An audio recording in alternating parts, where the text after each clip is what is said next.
Zay no makasika an'iny fa olona efatra kosa no naratra mafy io nivokatra ilay lozam-pifamoivoizana tetsy amin'ny lalan'ny Masainy tolakandro teo raha nitazana teny atoerana teny dia posiposy iray fiara roa ary moto iray no nifandona ka niteraka ny loza.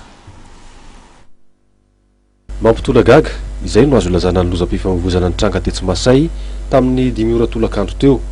Fiara roa, moto iray, sarety enti-tanana no niaraka niaran-doza. Raha ny fitantaran'ny olona nanaty maso dia fifampisongonana no nitarika ny loza. Isan'ireo nitarika an'ilay posy ity tovolahy ity. Afaka niala izy sy ny namany fa ny roa hafa kosa dia voavoaka ny fiara avy ao aoriana. Zany tondra sarety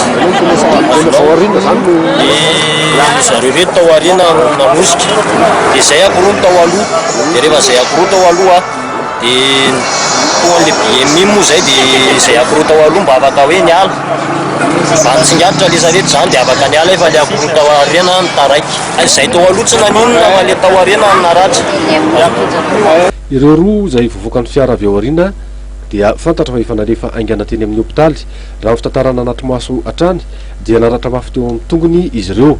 Ankoatr'izay dia anisan'ny naratra mafy ihany koa ilay teratany frantsay mitondra amin'ny moto.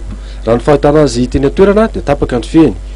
Efa tonga teny atoerana ny polisy avy eo anivon'ny brigade des accidents nanao ny fitsirihana ary manokatra ny fampitorana mahakasika izao lozam-pifamoivoizana ny tranga teny Masay izao.